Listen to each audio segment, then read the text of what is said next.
Kindness project is about teaching people how their world really works. On the one hand, it's not all kind, because the lesson taught initially produces disorientation, unhappiness, depression, and fear. But on the other hand, it is the essential first step that must be taken if the world is ever to become a better place. Sometimes you really do have to be a little cruel to be kind. The School of Kindness tries to provide the hard evidence that proves our existing system of government is not fit for purpose. There are dozens of films, talks and documentaries linked to the School of Kindness section of our website, freedemocrats.co.uk, as well as links to other excellent websites, dozens of superb books and hundreds of fine inspirational songs. The sheer bulk of all this evidence that something is very wrong with the way our planet is run is a compelling indictment in its own right. There's nothing new about our concerns. No large government has ever been fit for purpose, not as far as we, the 99%, are concerned anyway. And the larger the government, the less fit for purpose it has been. Now, it's not much good complaining about a thing unless you know it could be better. Not only do I know that things could be much better, I also know how to make them better. So in this short talk, I'll be focusing on the positives. I call it a solution rather than the solution, because the fact is that there are any number of possible solutions that could make the world a much, much better place than it is. Given the terrible way our planet is managed by our trusted leaders, imagining such a solution is not difficult. The really difficult thing is implementing a solution. Not because of any problems in imagining improvements, that part is very easy. The difficulty is because the 1% who so totally control our lives will never easily accept changes to a system that they wholly control and which gives them so much. I promote my particular solution simply because I think it would be the best possible solution for administering both society and the planet. It's a model I've been working on for about 30 years and has been slowly improving throughout that time. When I first imagined it 30 odd years ago, it was already a much, much better model than the one we have, and today it is infinitely more so. I shall not go into the full details of it in this talk. The details can be seen in full and free of charge on our website. However, I can and will describe a very brief outline of some of the main features. There are three key components to mention: political reform, economic reform, and social reform. The heart of my proposed solution is complete reformation of our existing political system. Our existing system is entirely controlled by the 1%, who partly facilitate their control by creating and maintaining illusion that we, the 99%, are actually in charge, through something the 1% call democracy. Like everything else the 1% tell us, it's a cynical lie of monumental proportions. Real democracy does not exist. The 99% are not in charge, and never have been. The model I propose, which I call the People's Constitution, would ensure that this situation changed, so that for the first time in history, the 99% were, finally, put in charge of all political decision-making. The core principle, direct democracy, is not original, and variations of it already exist to greater or lesser degrees, and Switzerland is possibly the best working example of the idea. However, the People's Constitution takes the Swiss model even further, much further in fact, into the 21st century and beyond, thanks to the huge leap forward that now possible in electronic communications. The core principle is very simple, that the ordinary citizen, properly informed, is able to make all the political decisions of their country, at a local level or a national level, if and whenever they want to. Also included in my model is a completely reformed system of government administration, whereby all the existing hierarchical structures of government are completely dismantled and replaced with decentralized, leaderless systems, where all decision-making is done by the consensus of those doing the work. All public servants serve the People's Constitution, which is itself directly controlled by the people. Once again, there's nothing especially original about the idea of consensual decision-making, and similar models have existed, albeit on a much smaller scale, for at least a couple of hundred years, and quite possibly since the beginning of civilization itself. The model of government proposed in the People's Constitution is so completely different from what we're currently forced to endure that a period of transition will be essential before it can be fully effective. I propose a 10-year period during which time no significant changes to the Constitution could be made. This transition period is vital. Very powerful forces will be working long and hard to ensure that nothing like the People's Constitution is ever allowed to succeed. And the first few years after its implementation will be its most vulnerable time. The 1% have always fought back viciously whenever the 99% have tried to free themselves, such as just after the French Revolution and the Russian Revolution. And the 1% are utterly relentless in their bitter opposition to the 99%. They will never give up. In the case of the Russian Revolution, it took the 1% over 70 years and countless millions of dead bodies before the threat of a good example was finally suppressed to their satisfaction.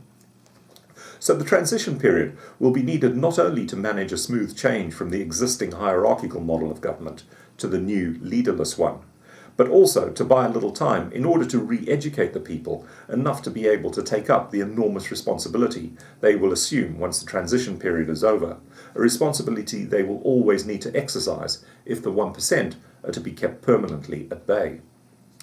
In addition to seismic political reform, we need to make seismic economic reforms too. The model I propose is something I call ENMO economics. It too is described in full on our website. ENMO stands for enough and more, which I think best describes the basic roles and responsibilities of the public and private sectors in the economy, both of which have important functions.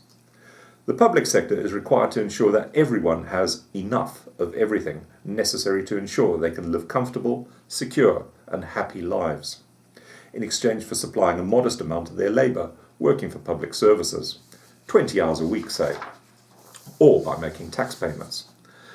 The private sector, properly regulated by the state, is free to provide more in terms of luxuries and non-essentials for those who want more and who are prepared to work more in order to have them. These reforms would be made possible by changing the way money supply is managed. The creation of a public banking system directly controlled by the state would assume full control of managing whatever money is needed in order to ensure good public services. The state would also have a proper regulatory controls of the private banking system, which would be able to offer private banking facilities to those who wanted to use them. Given the enormous political and economic reforms that are contained in the People's Constitution, it's inevitable there would also be huge social changes too, all of which would be for the better. The only people who would not benefit from the new Constitution would be the 1%. This is not a trivial matter. The 1% are immensely powerful and will never accept anything that removes the vice-like grip they have around the throats of the 99%. Although there's nothing in the Constitution that threatens the 1% in terms of their personal safety, some of the ill-gotten gains they've managed to accrue will be renationalised, such as education, healthcare, and public utilities, for example. The 1% would also lose political power that they now enjoy, and they would lose their ability to continue to plunder and loot the planet, its people, and all other living creatures, the way they do now. Therefore, the 1% will obviously oppose the new Constitution. In addition to the inevitable social reforms such political and economic changes would bring about, there's one other aspect of the People's Constitution whose importance cannot be underestimated, not least of which would manifest itself in social reform. I refer to religion. The People's Constitution does not recognise the right of any one religion to have any political role in government, or to assume any form of precedence over any other spiritual belief. Although people would be free to practice whatever religion they choose, providing such practice does not conflict with constitutional rights and duties, it would be hoped that a reformed education system would, in time, consign all religions to the status of tragic historical anachronisms, which is where they all belong. The ethical void created by this position would be partly filled by a special section in the People's Constitution called the Ethical Guide.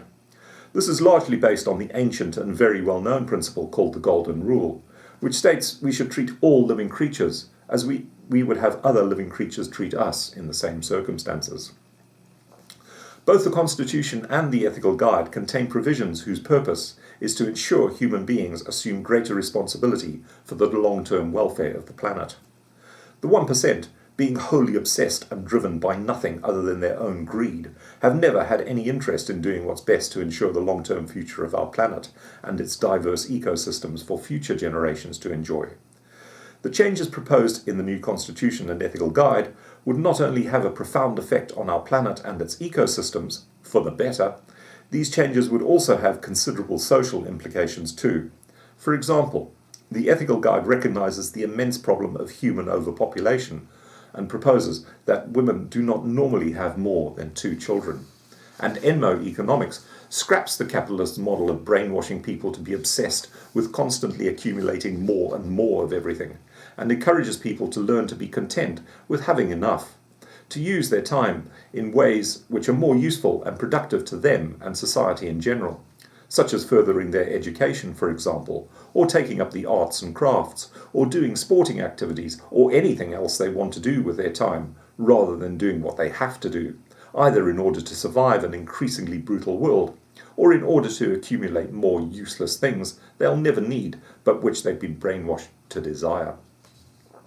The People's Constitution requires the ordinary citizen to take considerable responsibility for how her society functions, so the fact that she will not need to work more than 20 hours a week, unless she wants to, would give her more time to think about her responsibilities as a citizen. These factors would all have considerable social implications, all of which would be for the better, as far as the long-term interests of the planet and the 99% are concerned. The model I propose to make the world a better place would not be difficult to do. It would be difficult to implement, because of the inevitable fierce opposition to it from the 1%. But once in place, it would be easy to do. Right now, we are being forced to endure a political and economic system created by the 1% and whose sole beneficiaries are the 1%. It's an ugly and evil thing that perpetuates mass brutality, plunder, and the destruction of our planet. This system must be abolished. We don't need guns and bombs in order to do this. We simply need a good idea, a constitutional solution to end the nightmare of the 1%. The People's Constitution is one such good idea, a solution. It's the exact opposite of our existing system.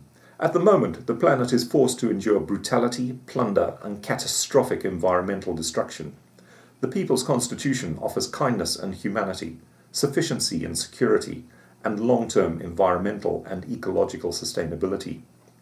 Instead of the ugliness and evil that's forced on us, it proposes beauty and goodness. There's nothing bad about it.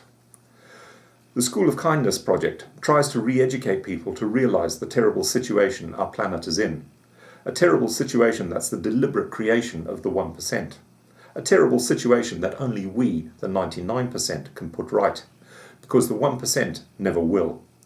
We do not need human leaders in order to do this. Leadership is grossly overrated concept, a management tool of the 1%. We simply need a good idea, the People's Constitution, and the collective desire and will to make it a reality.